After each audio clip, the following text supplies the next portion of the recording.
Hello, peeps. Loopty, thank you for the raid. Luke doesn't know that rate.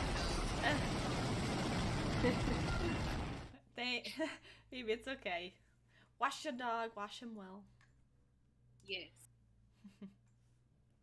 Hello, peeps. Oh, jeez, I need to turn that down. Nah! I thought I had it turned down already. No, Hey, you I can- need it to see the chat. You can see the chat, you have to just mute it. Oh my I know, I forgot. Uh-huh. That's not crazy. That's crazy. That's crazy. I'm gonna be loopty for today's podcast. That's crazy. That's crazy. Hi, Jay, baby. Oi. Hi, I've never seen you in the chat before. Your name does look familiar, though, to be honest. But I don't know how.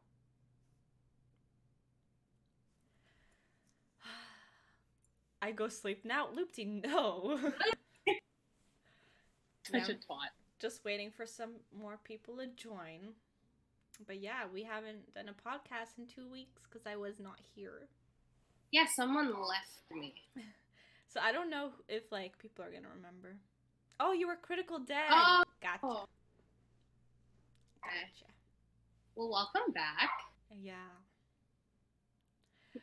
But yeah, for me it still says one viewer, which is a complete lie. No, mine says 8. Oh, I love how Twitch lies to me. It's okay. But yeah. Everyone lies to you. Today's podcast episode is about mental health, and I think we can all agree that we all have some issues. No, but like we all obviously had feelings and just needed some help in any sort of way or form, emotional, physical, and this is about emotional, really. Mentally, what's going on in your brain and what's going on in ours, and how are we dealing with stuff, and is there some things that like you guys don't even know that we're dealing with that we do, because everyone has to deal with something on a daily basis, and it could be internal. Moist critical. Yeah, everyone goes through something. It's either, you have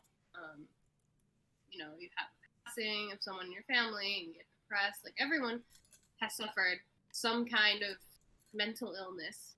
Even if it's not an illness, even if you get depression for a week, like, it's depression. It's a type of mental. Yeah. We're going to be, talking about that, talking about our experiences, like certain examples I've gotten from professionals since I've been to many. Yeah. And also just know that like everyone deals with ways, like in their own way, like deals with everything in their own way. So like what works for some might not work for everybody. And it's important to be mindful of people and their emotions, and you never know what somebody's going through, and just like be there to help them. Be there to help anyone. Beep beep.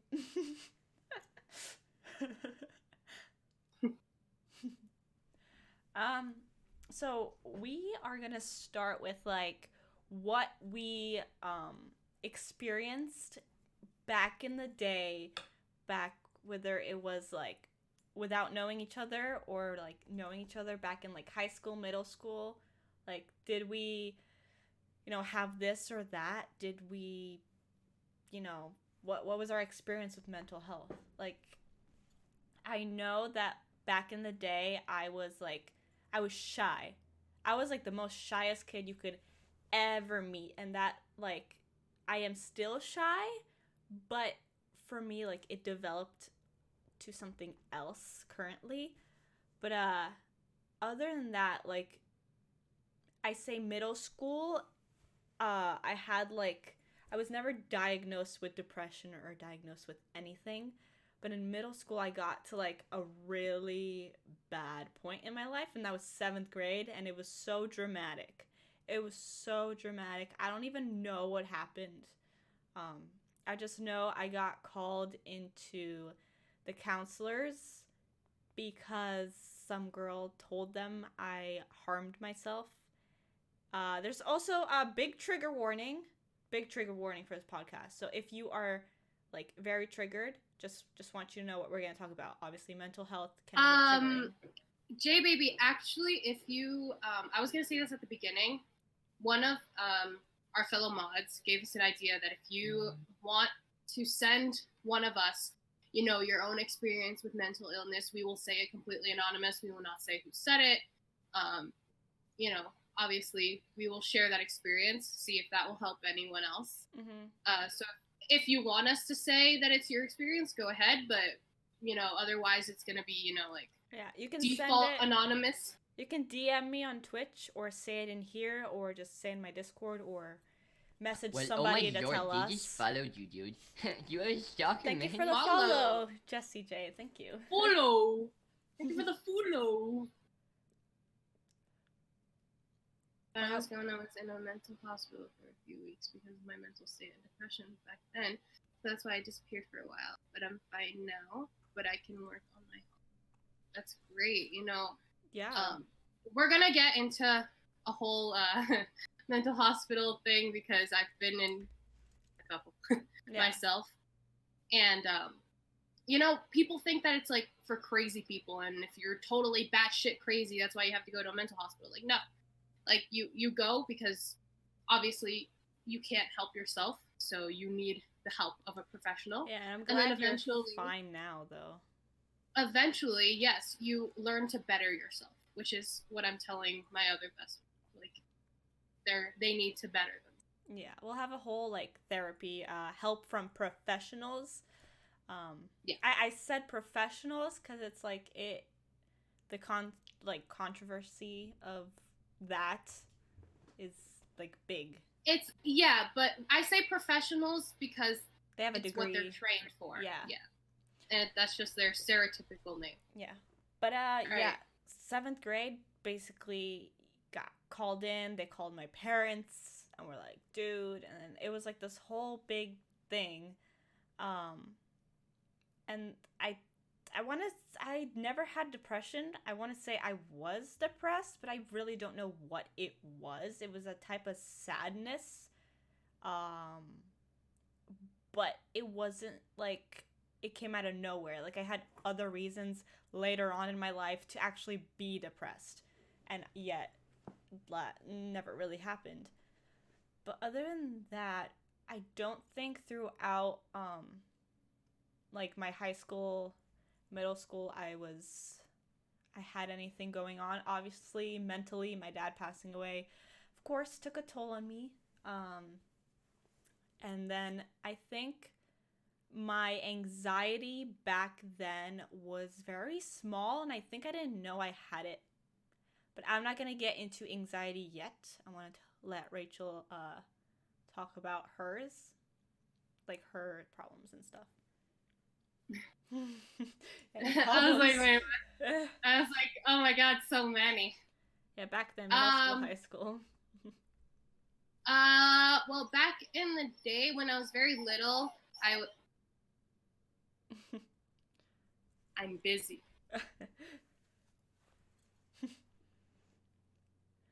When I was little, I was actually pretty talkative. I would go into my mom's. This was like when I was like 4 years old, 5 years old. I would go to my mom's work and I'd like pretend that I was a waitress because my mom was a waitress as well.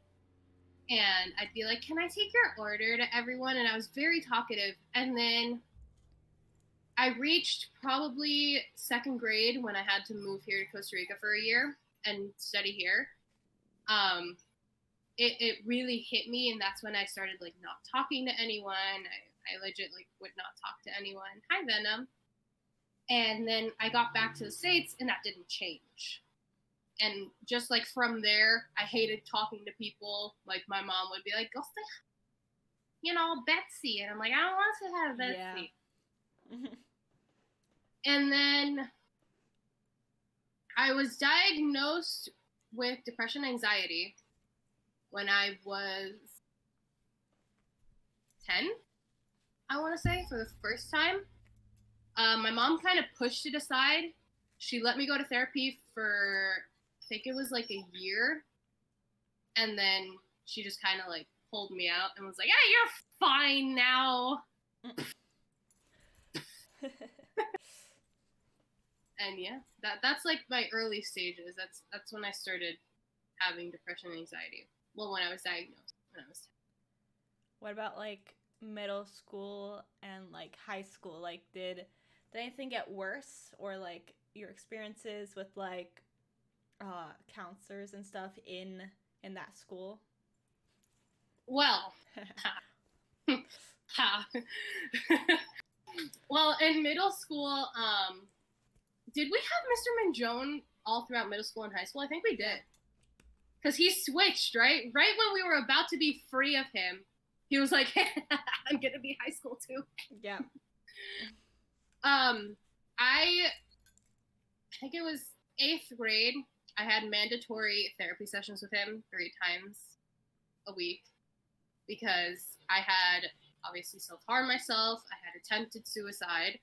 So I remember one time I just didn't want to go. It's not like I was doing anything bad. I just didn't want to go. I had to miss one of my classes to go to this creepy guy just staring at me and being like, he was creepy, trust me. How do you feel?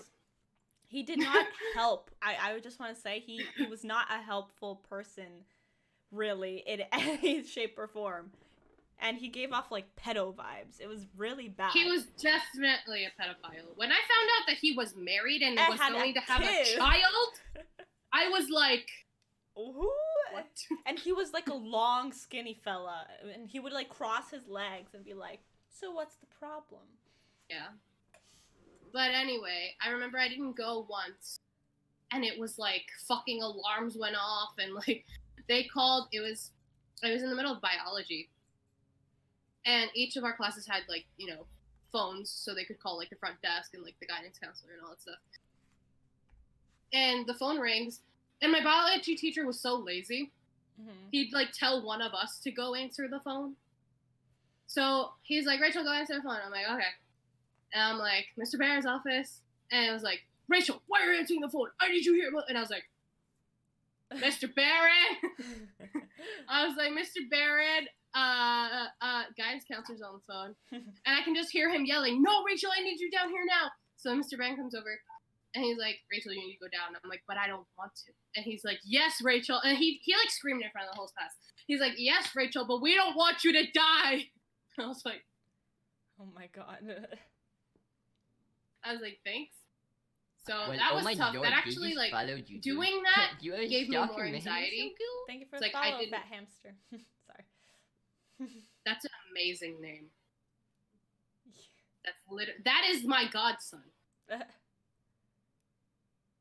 Nice joke there, bud. Oh my God. Oh my God. Ha ha ha. Well, yeah. Anyway. Yeah, that gave me more anxiety. And that year was over, and just having him as a guidance counselor gave me anxiety. But it was also a good thing, because I would just use, it's not a good thing, but it was a good thing for me. Whenever I didn't want to go to class, I'd be like, hey. Yeah, she did that. I'd be like, Mr. Benjone, I don't feel good. And I'd just stay in there with him and eat Jolly Ranchers. Yeah. I remember I would go with you sometimes, and we would just sit there. Yeah. But yeah, I remember he legit would be doing paperwork, and we'd just be sitting there eating Jolly Ranchers. I remember at one point, like, you went to, like, actual therapy, and then you were like, yeah, they won't let me, like, play with scissors, and I have to, like, color with crayons, and they won't let me play with crayons anymore. So this is what happened. It was junior year. No, 10th grade.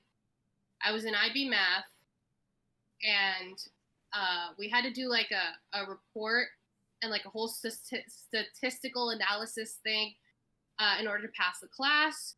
And I did it on suicide rates in the U.S., you know, between men and women, like, the difference. I didn't do it because I wanted to kill myself. Well, obviously I did. But I didn't do it because of that. I did it because it's something that people aren't aware of. Yeah, people don't You really know? talk about that too much in school, especially even health class. Exactly. Like, because it's such a trigger, but at the same time, we need to know. We Yeah. need to know when we can receive help. But it's like, it's not that I didn't want to receive help. It's just that my mom never acknowledged, and to this day doesn't acknowledge my mental illnesses. So it's like, if I look for help, she's like, look for Jesus. And I'm like, I don't want to. Yeah.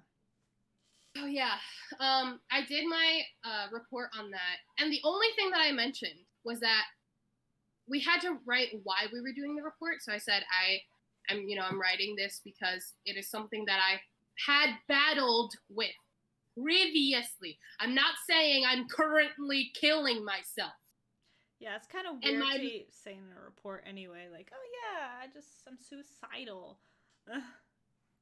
My math teacher went batshit crazy. Instead of talking to me about it, she goes to my guidance counselor, and my guidance counselor was like, boom, pressed a button and was like, suicide alert. Calls my mom. My mom's pissed because she has to come into the school.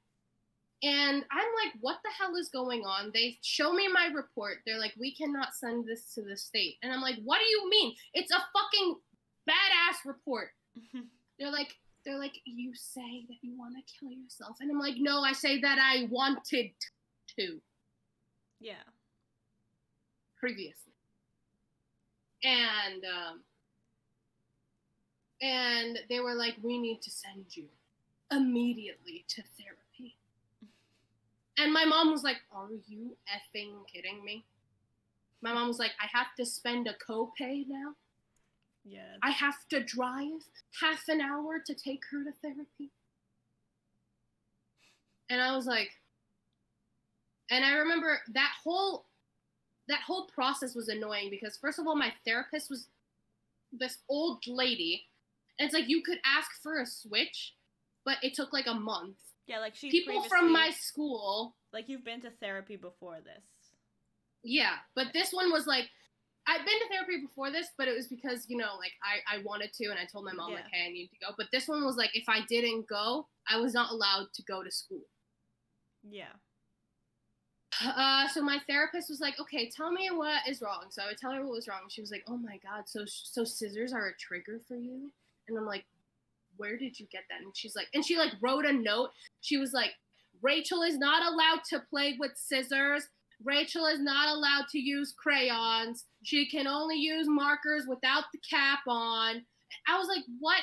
And then she was like, she's only allowed to use Sharpies with,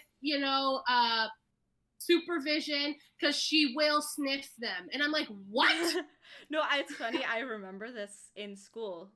Like, I remember this. Like, what the hell? And that letter was given to all of my teachers. And the one teacher that actually talked to me about it, bless his heart, Mr. Keith Holden, was like, he pulled me aside after class. He was like, what is this about?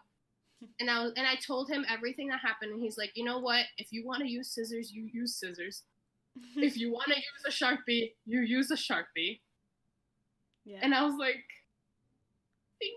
he's one of those teachers that's like, he gives off like this like professional vibe, but like he's one of those teachers that like is like, if you're like, let me know like what's going on with you. Like, remember when my dad died, I did not expect him to be one of those teachers that pulled me aside and said like, hey, like, is everything okay? Like, these assignments, like, you don't have to finish them right away, like all this and this. Like, I was like, no, it's okay, I'll do them. Like, I'm alright. Like, all this. Out of all the teachers, I did not think he would like be so understanding about students. He was the best. Yeah. He was the absolute best. He legit gave me a Sharpie and he's like, here's your prize for the day. But yeah, I never considered therapy myself. Like, I like to deal with stuff by myself, and I've always told myself, like, I don't know, it might be like crazy or stupid, but I've always told myself like, hey, like, you're normal, like, you're a normal person, like, you're not like above or below. You're like a normal human being. You have not like been through anything so traumatic, and like you've been through stuff like a normal human, and it's like obviously like there's hard things that happen in your life, but like I consider myself normal. And but like I said, the shyness thing before, it turned into social anxiety pretty soon. And I didn't think anything of it. Everyone just called me shy. I'm like, okay, whatever. I still have social anxiety, of course. Like there's people I want to choose who I want to hang out with, and I do not like a group of people that I do not know. I want one person to come hang out with me, or two, get to know them on a personal level, and then we can invite more so I can get to know like other people individually. I will freak out in a big group where everyone's like, "Hi, nice to meet you." And then I sit there and I don't know what to talk about with any of them. Even though they're like, "Yeah, just talk about them, like talk about anything you want." I'm like what? Like literally what? And like getting stuff. I hate going to a supermarket alone. I hate buying anything alone. I always have to like go with somebody. I hate doing stuff alone. And like I know Rachel used to make me do the things, and now I make Sylvester get me stuff and do stuff for me. And yeah, so I got bad anxiety like every year. It like escalated, and I got more anxiety. And then about 2 years ago or a year ago, I had like my first, we just discussed this, I had my first anxiety attack, actually, because I thought they were panic attacks, but they are not. And Rachel, can you explain the difference between a panic attack and an anxiety attack? So it's obviously different for everyone, but according to my many therapists, that feeling that you get, for me, like I have social anxiety. So if I have to go into a supermarket and talk to someone, I will shut down. My palms will start sweating, and my heart rate goes up. But I can still talk to the person. Like if I have to, I can still do it. That's a panic attack. You're panicking in the situation. An anxiety attack, mostly they happen for me when I'm at home and I collect all of these triggers. So it's like, oh my God, I had to go do this weekend. I had to go do this weekend. And then it could just be something that I saw on TV. Or I watch a new episode that I've never seen before. Or someone dies on a show that I'm watching that I didn't know died. That will be my trigger, and that will set me over the edge. And that's where my anxiety attack comes in. So my palms start sweating. I start shaking. My vision goes blurry. My heart rate is pounding. I feel like I'm going to pass out. I'm hyperventilating. Like that is an anxiety attack for me. That is something like I have passed out from an anxiety attack, but never from a panic attack.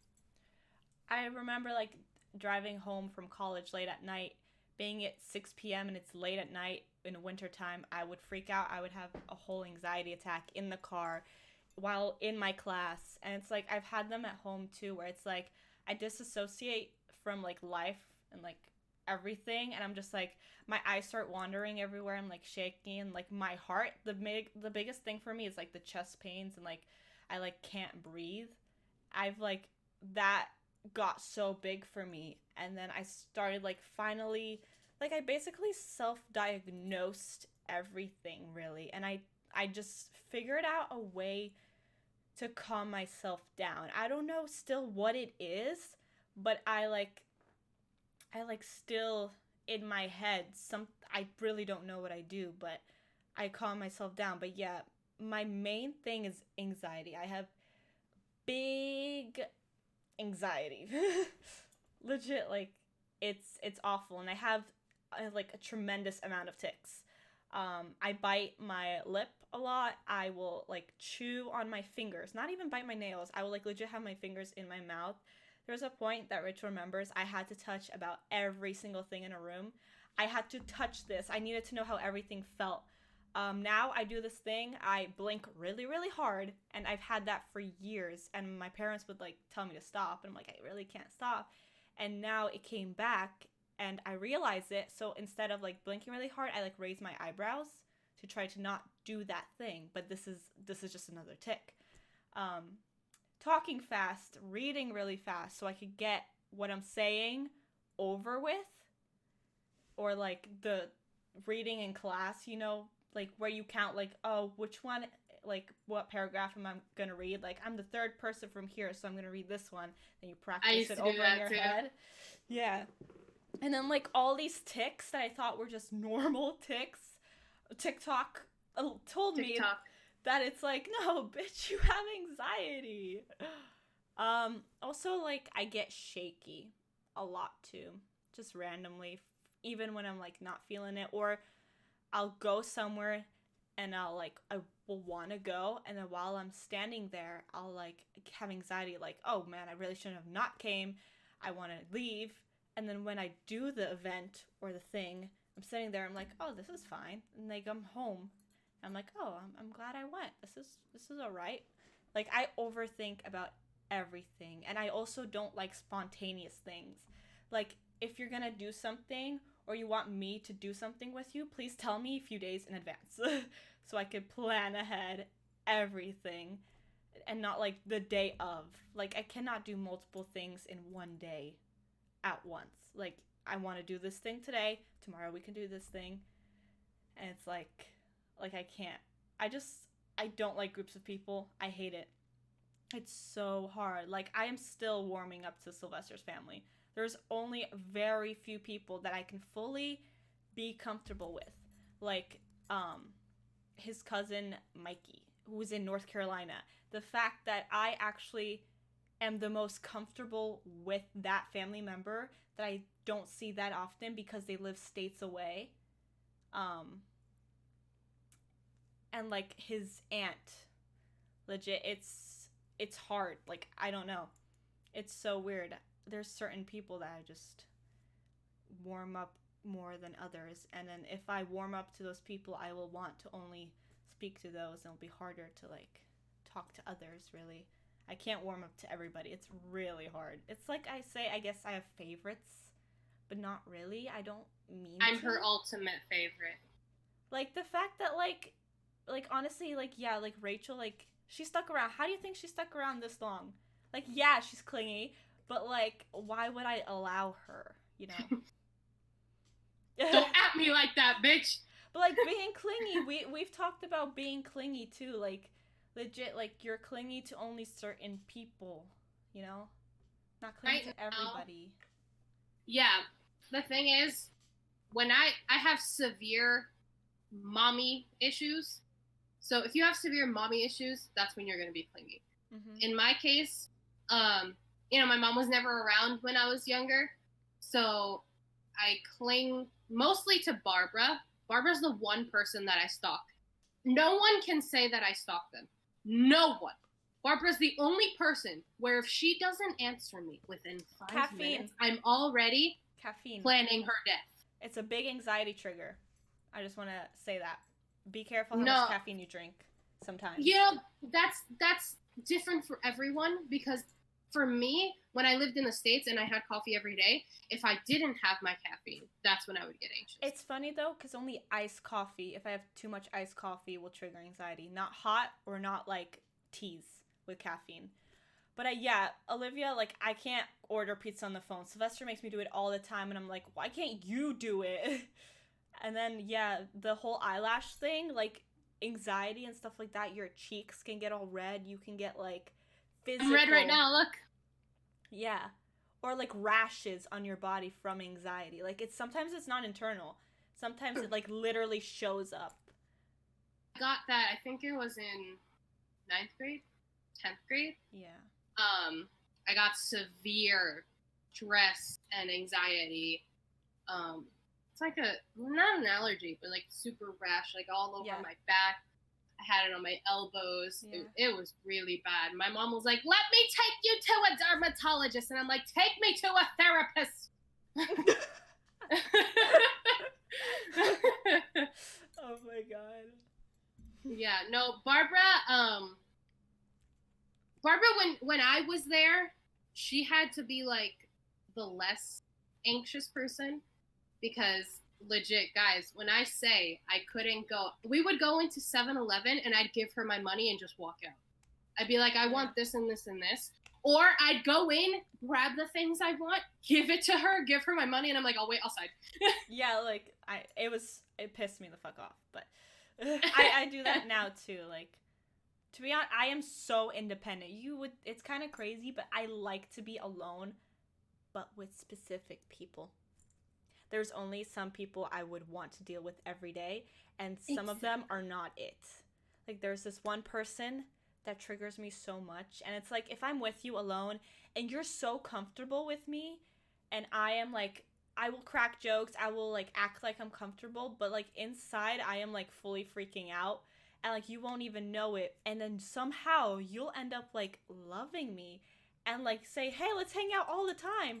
I'm like, please don't do this to me. I don't know why you like me so much, but like you're freaking me out. There's just some people I can't vibe with because the way their like personality's so big. It's just big, and I'm very small. I am like here. There can't be two Rachels in her life.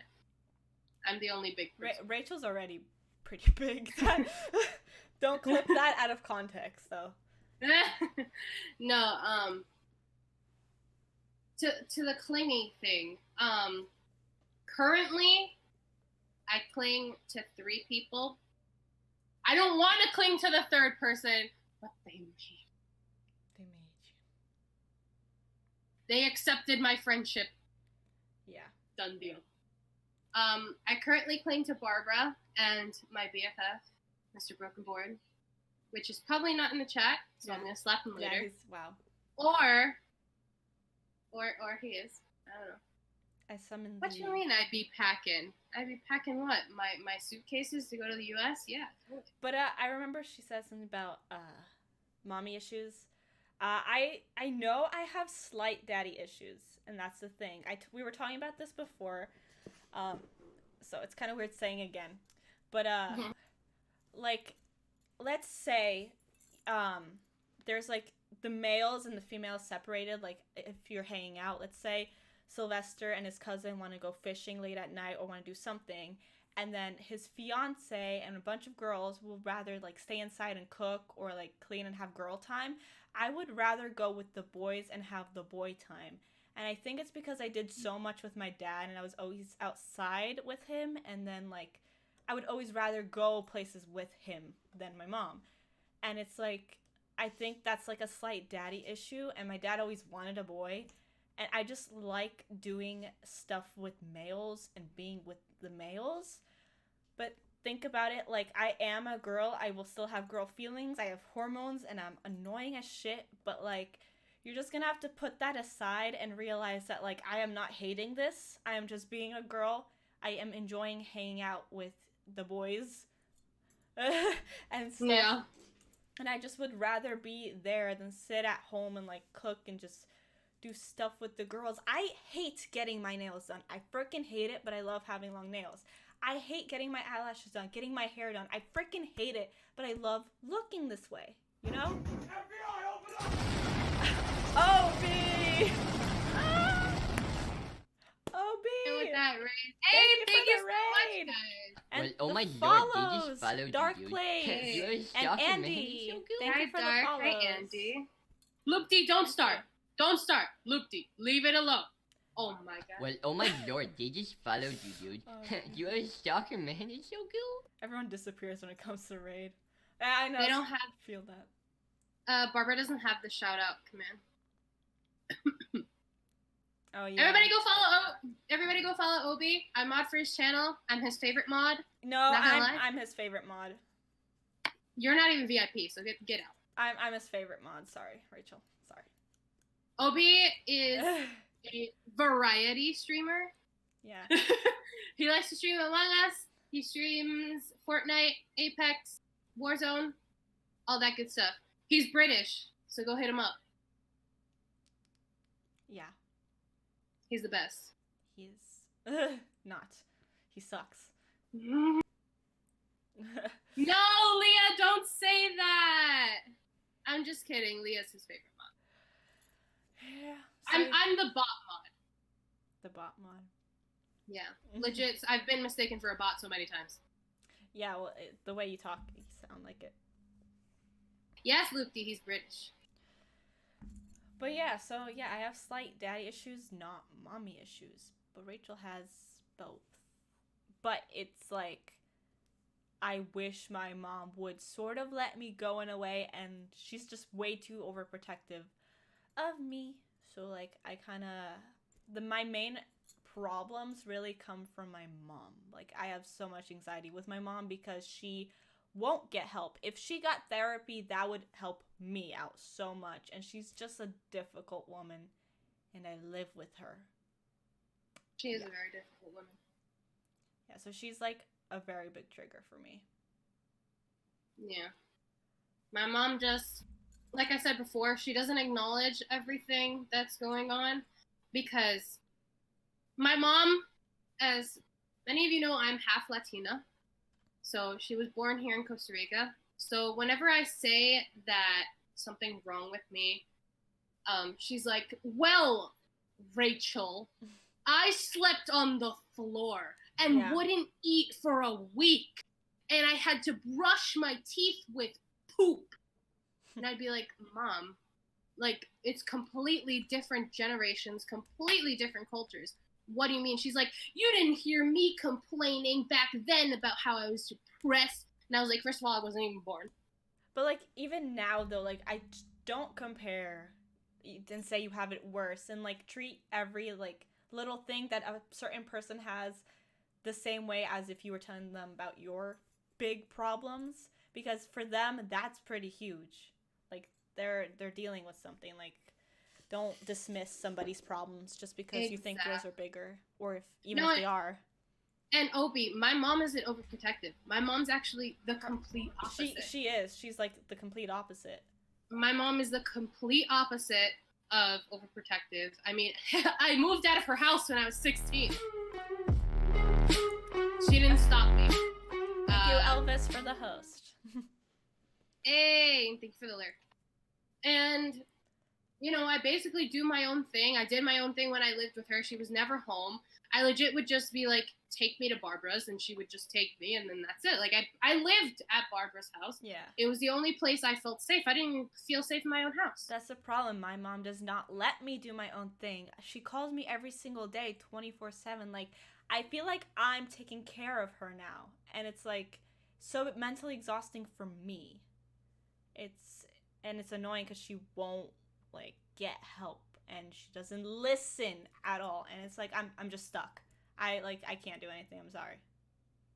Well, a good transition from that. Well, oh my lord, they just followed you, dude. Not knowing You're a when stalker, man. you You're so need cute. help. Thank you, follow. And when you... Thank you for the follow. Oh, Egg. That's Egg. That's Bobby's brother. Oh, that's who Egg is. Okay. Yeah. You know, I applaud the people who go, you know what? I'm thinking this and this and this. I think I need help.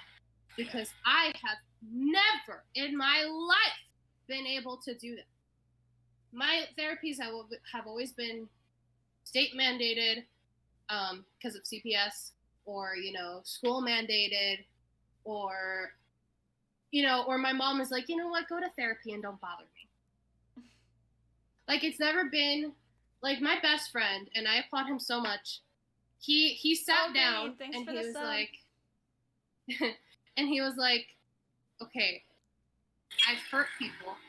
I would like to better myself so I can stop hurting people and myself. Yeah. Like, I can't do that. Yeah. Like, and I know I have to, but when the time comes, like, let's say when I go back to the States, I say now that when I go back to the States, I really want to go, you know, I want to go to therapy. I really want to better myself so I'm not, like, this big, fat blob of depression and anxiety. But I know myself that the minute I get to New York, I'm just going to be like, you know what? It is important to know thyself. It really is. You need to learn who you are, what you do, and just you need to actually like analyze yourself. It's like a You need big to thing. learn your triggers. You need to learn your triggers. Your triggers and anything. Like a lot of people don't actually like take the time to get to know themselves.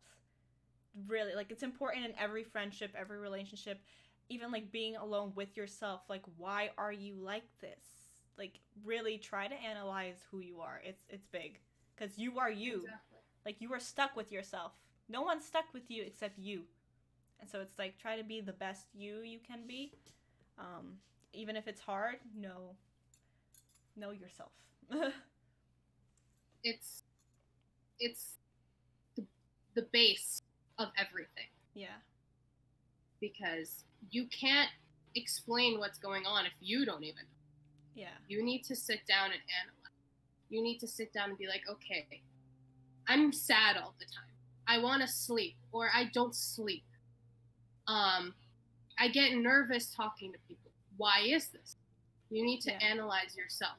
You need to learn about yourself and your triggers.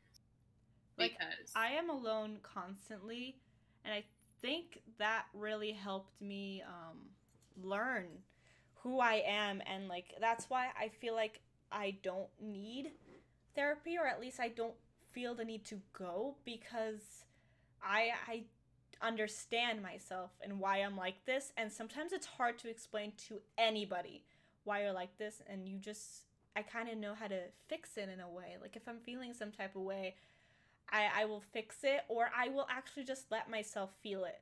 There's like nothing wrong with letting yourself feel what you want to feel and just get it over with that day, there and then don't drag it on, you know. Yeah, in my case, I have depression and anxiety because of things that have happened in my life. So I have severe PTSD. So it's like I can't just sit down and be like, you know what, let's analyze what's going on, like, because I know what's going on. Yeah. But according to therapists and TikTok, I need to actually sit down and spew everything that has happened to me. Because the only two people that know everything that has happened in my life are my two best friends. So it's Barbara and Broken. And they know everything, like from day one. But there's still like some things that are just... And there are things that I don't tell my mom.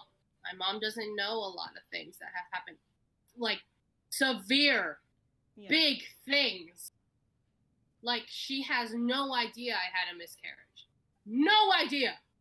In the world, it passed her mind that her daughter just got fat out of nowhere. It's like, she doesn't know a lot of things. So apparently I need to go to therapy and spew all that out, but I can't. So it's like, I know I have to, but I would recommend to everyone who is going through this to just sit down, analyze yourself, and if you feel like you can go to therapy, do it. Yeah, there's some therapies though that it sucks they don't take your insurance though. And it's like you have to pay, and it's sometimes hard finding the right one, especially if you go to one that your insurance does take and it doesn't help you. Maybe it is worth it to pay for a different one. Try a few. It's definitely worth it. If you have the money, it's definitely worth it. But you have to find the right therapist for you. Yeah. Because not every therapist. Yes, they are all different. They all have different ways that they were taught. They all have different ways in which they think, in which they analyze, in which they explain everything that they were taught. Because think about it mentally, like you're going through something, you're depressed or have anxiety, and you choose a certain person that you're a little bit more connected with. Why did you choose them? If like there's so many people, like why this one person that you want to talk to? Same with therapists. You have to choose the right one, like legit. Yeah. Exactly. It's like the way my therapists are my two best friends. They are my own personal therapists. But I don't talk to both of them the same way. I tell Barbara certain things. I don't exclude everything, but it's the way that I tell her the things. Yeah. I sort of tiptoe around certain things because I know some things will be a trigger for her or something, it's like you need to find the therapist who you feel so comfortable with. You need to be able to like have a lunch with. Like that's how close you need to be. Because like when I had to go to the school mandated therapy, I was not happy at all. It gave me more depression. It gave me more anxiety. I was on 17 different antidepressants and none of them worked because I had to go to this stupid therapist. Yeah, I remember she would take them. It was a lot. Just reading through what Lotus sent us. There's a lot of topics. What is the best course of action when you see someone going through something? Don't approach them so bluntly. Because I remember in high school, it's not that I was very open about my depression and anxiety, but I left myself open for other people who were going through that stuff so they felt like they had a friend and so they felt like they weren't alone. And I remember this one girl, she took that as a sign for help. Like I was asking for help. Mm-hmm. And she would go up to me out of nowhere. I barely talked to her. She was like, oh my God, if you ever feel like you're gonna harm yourself, just let me know. I will stop you. No, you don't do that. If you see someone struggling, just go up to them, have a normal conversation. Hi, how are you? I'm doing good. Okay, if you feel that they are starting to feel comfortable with you, keep it going from there. Yeah. Keep your friendship up with them. And then once they are okay, you can be like, hey, I've noticed you've been a little down. If you want to talk about it, I'm here to listen. Yeah. Don't say, talk about it with me. Yeah. My biggest thing really is I will not start blurting things out of my own choice unless I'm comfortable.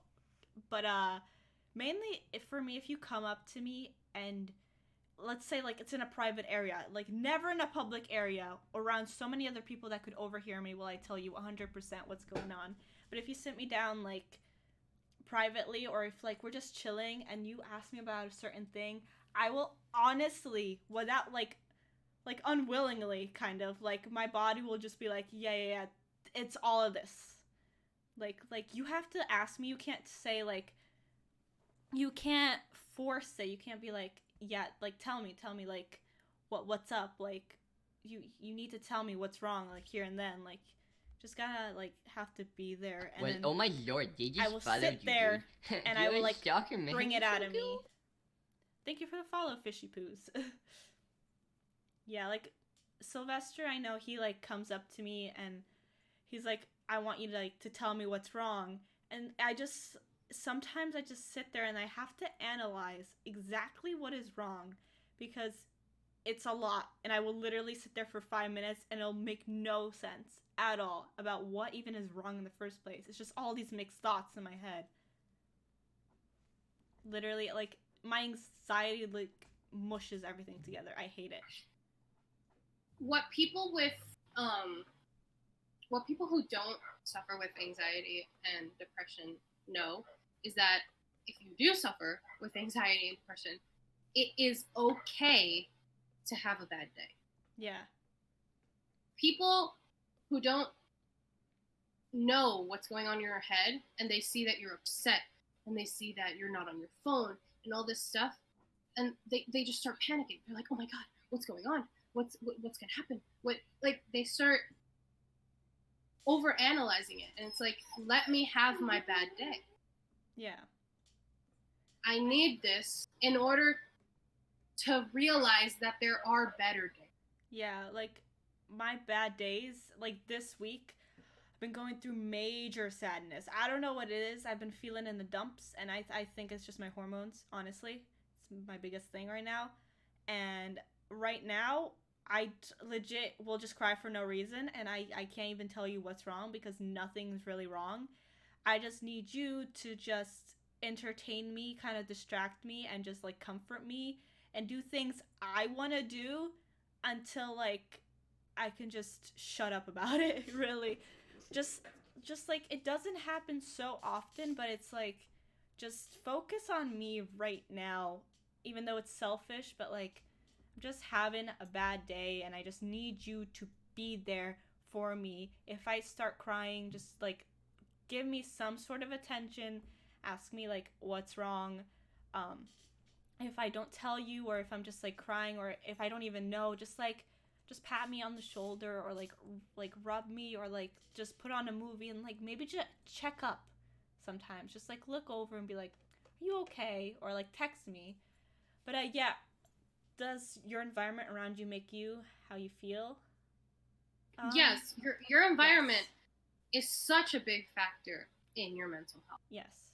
Like I said before, I did not feel comfortable in my own house, but I would go to Barbara's house and immediately, even with her mom vacuuming 24/7 and yelling at us and all that, I felt tranquil because I had my best friend. And legit, I shit you not, I would go to Barbara's house. She would sit on one side of her bed, I would sit on the other, and we would just be on our phones. Yeah, we wouldn't talk. It's just our presence. Yeah. Barbara and I, when I first moved here to Costa Rica, we would turn on FaceTime, and I'd go do something. Yeah. It's just knowing that she's there. Yes. Yeah, Barbara, what she was saying is just having someone there for you and not trying to push their help onto you. Sometimes you just need to cry. Yeah. Sometimes you just need to cry. It's okay to just let it all out. But don't have... If you're not the one who's crying and you see another person crying, just sit there. But no matter how awkward it is. Here's two different parts. You and I are different in this way. I don't know if it's still a thing, but you told me once you don't like to be, when you're crying or something, you don't like the touch or like a hug or like a feel. No. I do. But if you do that, or if you ask me if are you okay, if you say the words are you okay, I will bawl. I will bawl. Do not ask me if I'm okay. Just say I'm here for you. Please do not say are you okay? Are you okay? No, but see, it's tone. Tone too. Tone too. Like I want your attention, basically. If I'm feeling down, I just want your full attention and say I'm here for you, but don't like dismiss it as it's like stupid. Like, why is she crying again? Like, why is she doing this? She's so annoying. Or like my ex did that a lot. Or like, what is it? Like what is actually like wrong? Like sometimes I can't say what's wrong, but like give me a couple minutes, and then 20 minutes later I will actually, once I shut up, I will actually tell you what the frick was going on in my head, and then it's gonna make no sense, and I could have fixed it there and then, but it just took me a little bit. Yeah, no, I'm the type of person who, when they cry, just sit there with me. Yeah. Don't touch me, because I will get mad. I don't know why. If it's a random person, I will get pissed off. If it's a random person, like a friend. I remember Barbara was the only person who would just, well, because Barbara's so like emotionally distant when it comes with me. Yes. But see, when I would cry, I will not she would just sit there. I will not rub you. I think what that's I am where not. I get it from. That's like when I was little and I would cry, my mom would yell at me. She'd be like, "Why are you crying?" That is not me. Sometimes I need the opposite of me. Yeah, see, and when it comes to Barbara, and I've only seen Barbara, like I can count the amount of times Barbara has cried on one hand in front of me. Yeah. And when that happens, I would legit just like lay on top of it. Yeah, I need but to, like when I cried, which was a lot, Barbara would just sit there, and that's all I need. I just need to not feel physically alone. Yeah. I usually just like... Oh, thank you. Sorry, I know sometimes the podcast can get a little boring and a little long, but we already gave the warning that this one was going to be boring and long. Yeah. So What was I saying? I forgot. Yeah, sometimes I just sit there and I like see if you're sitting there and crying, like I will let you have your moment, and usually it's hard to explain what's going on as you're crying. Usually you have to have your moment and then afterwards usually like figure out what you need to say to the other person. And it makes more sense rather than when you're crying you're like this like happened and, like I don't know, like afterwards you'll just in a sentence you'll really like tell them, you know. Yeah. I cry over everything. So it's like when I'm really sad, like if I'm happy and I'm crying, it's okay to hug me. But if I'm having my depressive mood and I'm having my crying hour, because I leave an hour a day at least to cry. Yeah. Or else I will explode. Like Lotus, are you okay? Do I have to beat someone up? Do you need a beverage? You hungry? Do I have to call the police? No, like I can't receive those. I can. While I'm crying. That... While I'm crying, if you talk to me, I will get mad. Let me cry. Yes and no for me sometimes. That counts as attention if you're like talking to me while I'm doing this. Yeah. No, my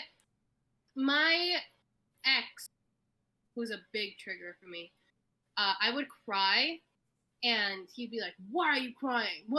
Are you hungry? Are you on your period?" What, like he'd do like the typical, not those questions. Yeah, he'd be like, "What's wrong?" And he'd get angry at the fact that I was crying. No, so it would bring back everything that my mom would do. Legit, I'd be a 3-year-old crying because I fell, and my mom would be like, "I broke my knee when I was 5 in Costa Rica, and you don't hear me crying about it." Sometimes you just need to like distract them, but saying like, "Why are you crying?" like in a way that's like stern, like there's a period. That's not even a question mark. There's just a period. Why are you crying? Yeah, like if you ask me stuff like this, like, do you need some water? Like, can I get you something? Or like what do you need? Like simple, like use a soft voice. Acknowledge that they're crying and not that like you did something wrong or that like it's stupid that they're crying over that they missed their dog. I legit wow, why am I repeating? But my dog, my golden retriever that is in my house with me currently, I was just sitting in bed and TikTok triggers me sometimes. It's so annoying. I love it and hate it at the same time, but I'm sitting there and I'm so hormonal. I'm like, I've missed my dog because for some reason I feel such a connection with my golden retriever. So I go and grab him and I lay in the kitchen and then I just give him this like peanut butter dog ice cream treat and I sit there for 20 minutes watching him eat it. I'm like, "You're so cute." I'm like, "I love you so much." And I'm sitting there for like 20 minutes, 30 minutes crying and then I get tired, so I'm like, you know what? I'm just gonna fall asleep. I lay my head on Sal and then Sylvester walks in. He's like, what are you doing? And then like he comes in and he sits with me and like that's all I needed. Like I just that's a healthy relationship right there. I just needed you to come in and sit with me and like put your I'm gonna cry. I'm legit gonna cry. Oh, don't cry. Take a breath. Yeah. It's okay. Everybody, hugs in the chat. Let's go. Exclamation point hug. Well, while you take your minute, I'm gonna address something that Fungus put. I love my mom, but we are such the same person. We have such the same personalities. We butt heads a lot. Like I said, there's a very big cultural gap between her and I. You know, she was raised in a poor household in Costa Rica, and I was raised in a poor household, United States version. So it's like we lived in our car. But I remember when I would talk about that, because I had to do family therapy with my mom, I would tell the therapist, I was like, I can't believe that I ever had to live in my car. And my mom was like, well, at least we had a car. You know what I mean? Yeah. My mom would push everything aside. Yeah. So it's like, I love her, but when it comes to my mental health, she doesn't acknowledge it. So it's like, I will never kill her because I love my mom to death. And yeah, but no. We have lived in the same house before and she's still alive, so it's all good. But yeah, it's actually so funny that we're talking about mental health like this week. Like, ever since getting back from like my Florida trip, North Carolina, like I just hated, like, I did not want to come back. Like, yeah. I feel like, I don't know, it's like so toxic being in the state now. I don't know what it is. I just like am not vibing with it whatsoever. I don't know why. But like, yeah, so like this week, I'm TMI, I got my period, okay? So I am very hormonal. Which also, so it's like two different things mixed together. And it's like, I already know this. And I freaking hate when I'm on it. I am so annoying. I am freaking annoying as shit. And I make no sense. And I am rude. And you just gotta let me just ignore this week. Pretend it didn't happen after it's over. But yeah, like, so this week I've been like sad. And it's so aggravating. Like, why would I cry just then? Like, that made no sense. And it's stuff like that which is pissing me off. Like, I cannot help it. I'm always hormonal. So. I'm a walking hormone. If you guys have seen Big Mouth, I am the hormone monster. Yeah. I am Connie. Oh. There's other parts of the hormone monster. Wait, what do you mean? No, like they're very horny. Oh, yeah. Yeah? I'm Okay. Yeah. I leave my statement where it is. But I'm trying to see what else. Like, do you have anything else from Lotus's comment that we haven't already? What did Lotus say? I can't. No, like in Discord. I gotta get out and I gotta look. I feel like we've it. done and like said a whole bunch of it. I think we've got. Oh, excuse you. We got the gist of it. But yeah, if you want to send like a personal story or something, or if you want to talk about your things or anything you need help with, just message us or something, or say it now, or however you want to send it. We don't have to say your name. Yeah, this is completely anonymous. And if you would like, obviously, after we read it, you can delete the message yourself, or we can delete it. Mm-hmm. You know. But yeah, and I want to talk just a quick minute about mental hospitals. Yeah. I've been like a mental institution too. Yeah. Like where you have to live there. When I was 10, I went, and it's very difficult. Like, that was a very huge part of my life because it actually didn't help me that time because I was so young. I was 10 years old.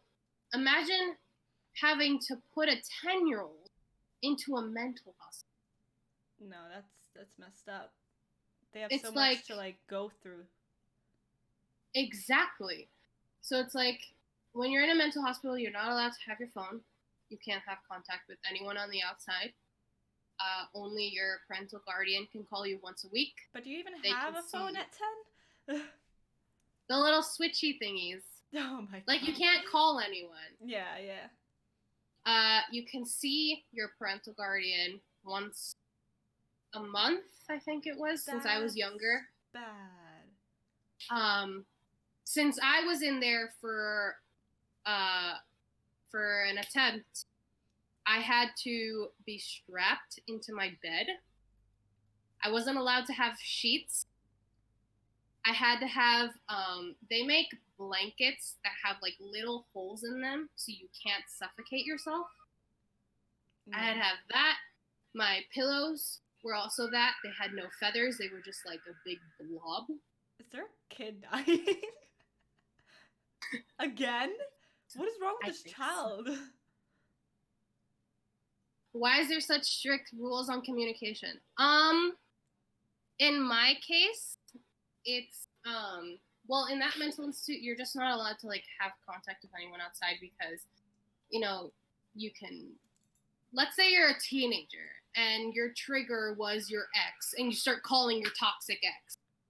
It's like no, obviously to take your phone away.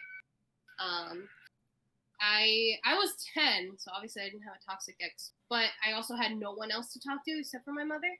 So they were like, yeah, let's not let her talk to anyone else.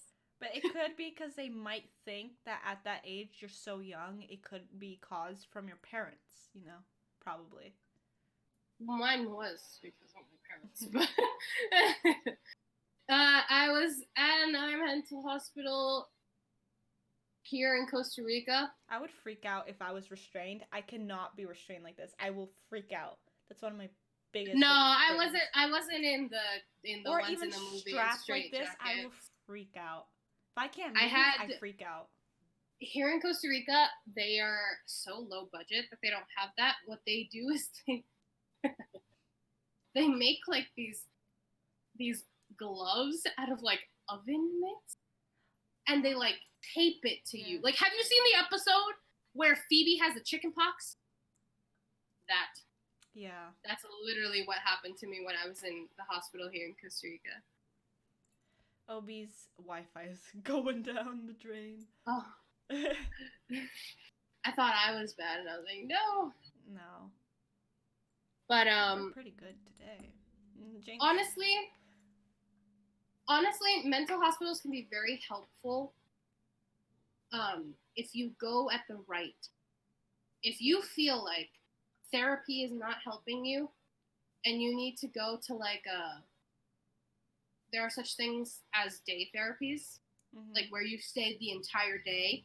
You're not allowed to leave, but you can leave at night, or you stay there, or you know, there's such things as that. Yeah. And I feel like that is very helpful, because having like a break from your life is what everyone needs. Yeah, like I said, you need a break from social media. Being alone with yourself, learning about yourself, that's kind of like a concept. That is, I feel like that's what everyone needs. Yeah. Break from their lives for, even if it's a week, 2 weeks, a month, however long you want. I would love to just throw all of my electronics out the window. I would love to do that. Yeah, nowadays everyone has a phone at 10. I feel like nowadays you don't see little children like 10 years old actually go to a mental hospital or be in therapy. And especially like rich, like wealthy families, I feel like they just miss it a little more. Yeah. But I would actually consider be put in a mental hospital right now. Obviously not being restrained. If they restrained me, I'd kill them. Okay. Because it just, that's a trigger for me. But it's, well, you know, I'm not going to get into that because that's just kinky. Oh, you want a sex podcast? Am I hearing that correctly? Take out the podcast. You just want sex, okay. But yeah, like it brings back bad memories from when I was 10, and I legit I wouldn't be restrained all day because we were obviously monitored all day by the therapists and by the people that work there. But it's like when you're sleeping, they can't watch you sleep. Like that's against the law. So they would legit like restrain me, and I would legit have to sleep like a starfish.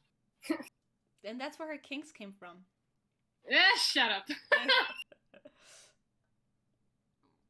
Most places have rules that restrict you from outside communication because it could trigger something. Yeah. lose all Yeah. the progress you made. Yeah.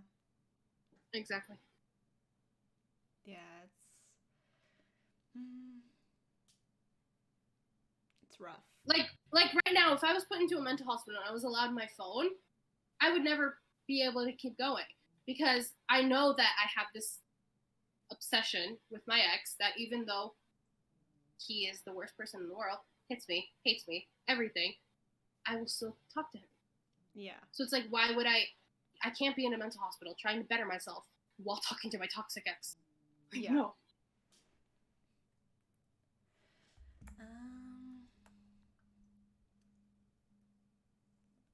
What else? It's really hot.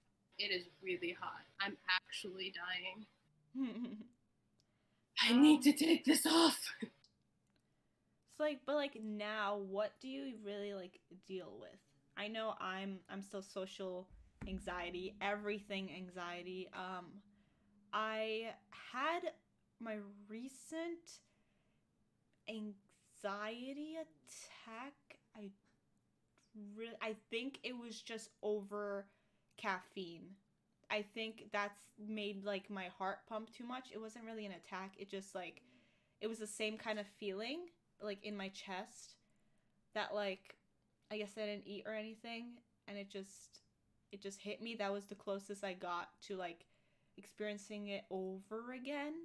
But it's been quite a while since the last time I had that. It's the last time I had an actual attack.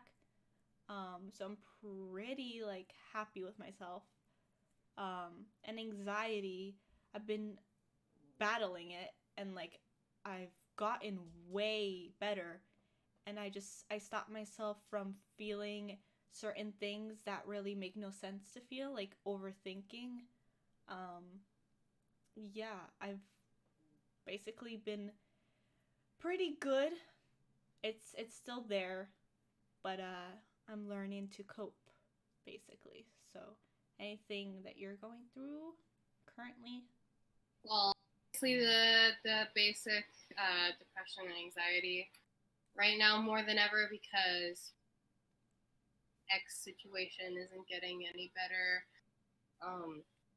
I feel like January 30th is like further and further away.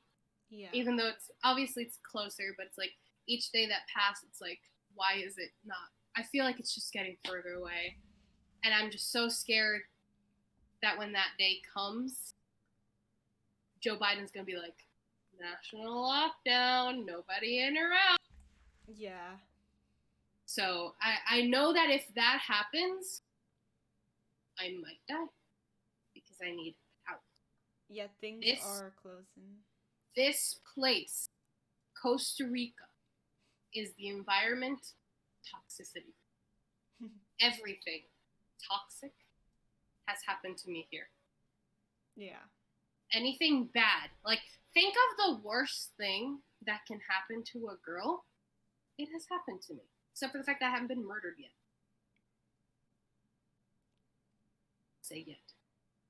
Because people being, like, mostly women being murdered here happens way too often.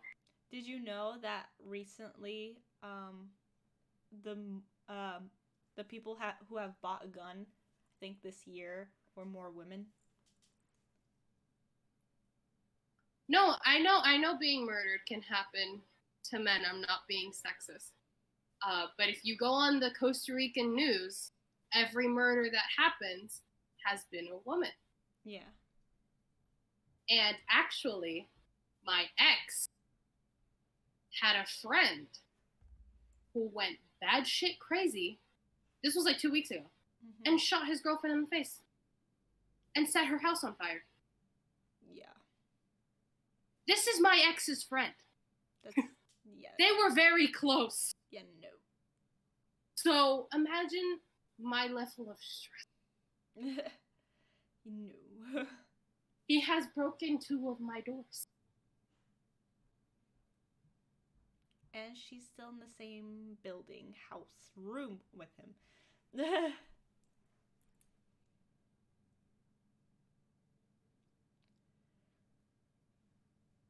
I'm scared for you. Just get out. She can't. It's not that easy. It's not that easy. It's not that easy. Yeah, People always tell me, like, just leave. Can't just leave. No, I have, I have nowhere to go. Yeah. And 2, the bad one is me. My mom doesn't know what happened. My grandma doesn't know what happened, and she lives like 20 yards away from me.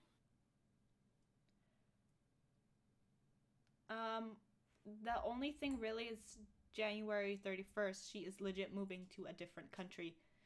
30th. 30th. And Don't make me say one more thing. Sorry.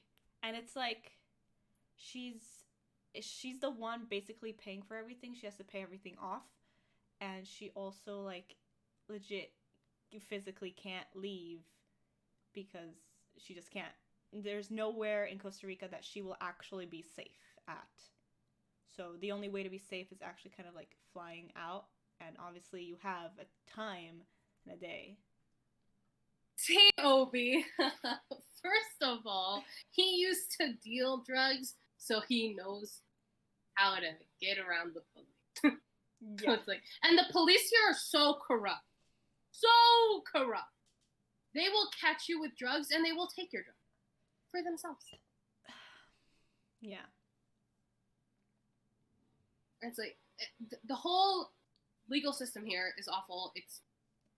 It's mainly to benefit men. So I have promoting drugs.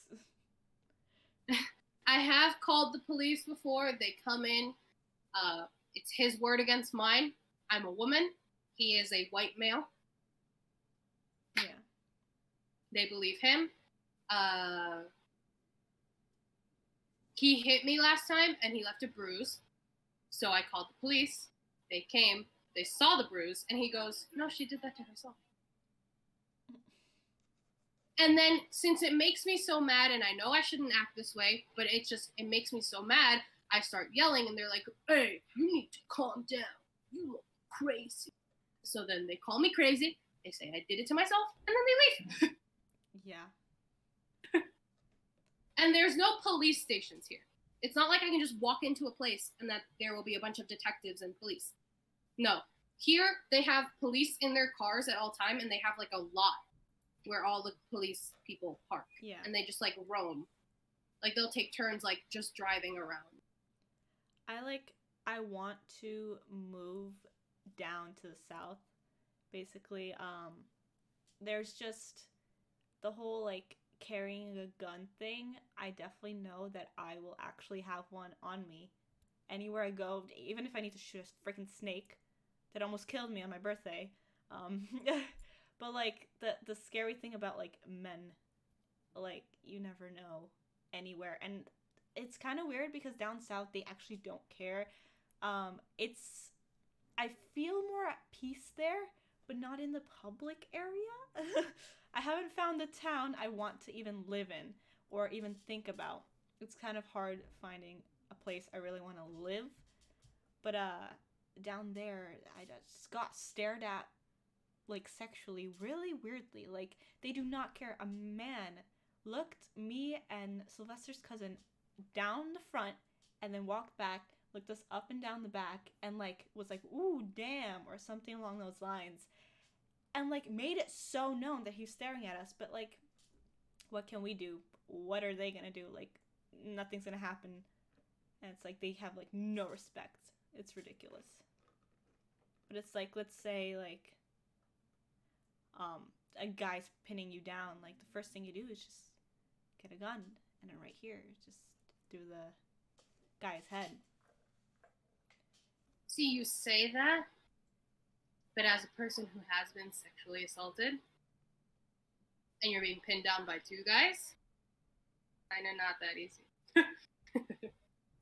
Well, I mean, it's like you, I think, should, as a woman, it's kind of hard, but you need to take those classes. It's ridiculous and so annoying that it happens. But if you are going to carry a gun because you're afraid of guys or anything like that, you should like know which way you could like, in a way, get out with the gun, even in their chest. People. What? I'm not afraid of just men. I'm afraid of people. Okay, or any. Because women are batshit crazy too. Yeah. But like, legit, like, if you're going to like, obviously you take classes, you take everything to even own a gun. That's just one. But like a special class to like know how to use it when you're being pinned down. It's like they go over that. It's important for. Yeah, no, that's. I don't condone guns. I don't like them. They scare me. I found one in my house once that he brought in, and I chucked it outside. No, I don't like guns. They used to scare me too until I actually was shown the way that like how like they actually She became a redneck. They're more safe than you think, because let's say you're in a place where they allow guns, you're less likely to be robbed because you know that person's gonna have a gun. You're more likely to get shot doing something illegal because everyone has a gun. You're less likely to do it. Unless you're batshit crazy and mentally insane and you're gonna go into a place that you know has guns. Like, his cousin makes guns, so he can legit pull out all these facts about what it does, like every single part, everything. And so I've learned so much about it, and it's like they really don't scare me having like an AK right in front of me just chilling, or a sniper rifle just there. Like, I guess like get a little bit more comfortable with a gun. It's completely fine. Listen to Barbara, please.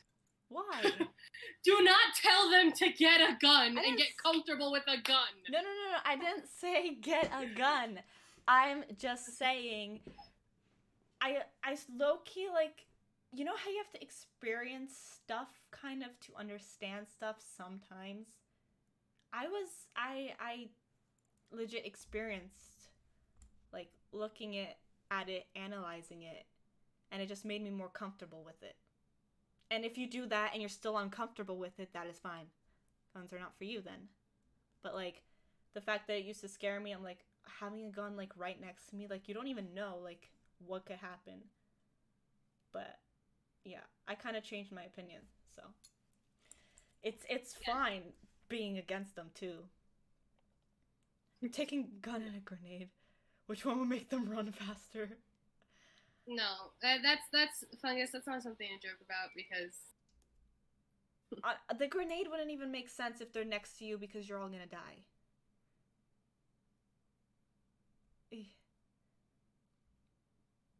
Yeah, that wouldn't even make sense. My hair looks so nice today.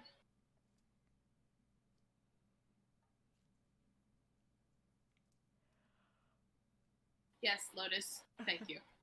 Thank you. Lotus and I are on the same page. But listen, there's some people that kill to kill, but there's some other people that just aren't there. Killing is not the number one priority. Is like stealing or getting something out of it, and if it doesn't work out, they'll shoot you. But if they're going to a place where they know that they could get shot on the spot too, it's like they want to get away with it. Why would they go in there and not want to get away with something, you know?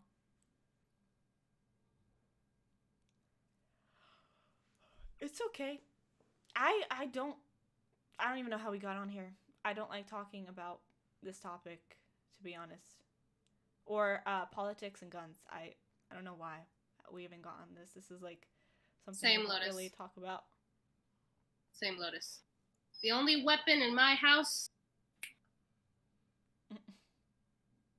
Like.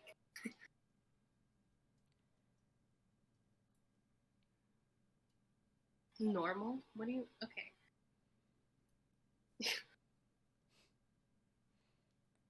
This has gotten off topic so bad. Rachel and I are going to play Minecraft, I believe. Broken gonna play? I don't know where Broken even is. But yeah, we talked a lot about mental health. Jeez, my phone was in the sun and it's burning. Yeah, no, that will legit make your phone explode. The only weapon that should exist is the human brain. But you see, mental health and the human brain. Do you see how like things can go wrong? It's like the most powerful thing, and that means there's good and bad in it at the same time.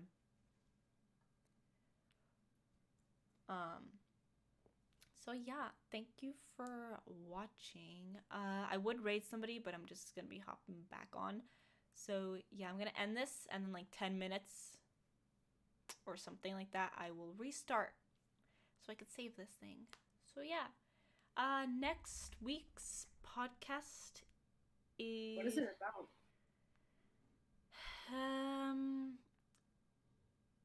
Oh, it's our society. Millennials versus boomers and our goals in life. Really. What do we want to achieve? Like, what is, like, basically our goals? I don't know, man. We have a week to figure it out. Yeah. But basically, yeah, society. Sounds good. But yeah. Bye, guys. We are 20, hence the name. Our podcast name is 20's in the 20's. Do you get it? We're in our 20's in the 2020s. And we're in 2020s. Yeah. Wait, who asked that? I have the chat closed. Fungus. Yeah, we are. But yeah, we will see you next week, Sunday at 3 p.m. Eastern. So, bye, guys.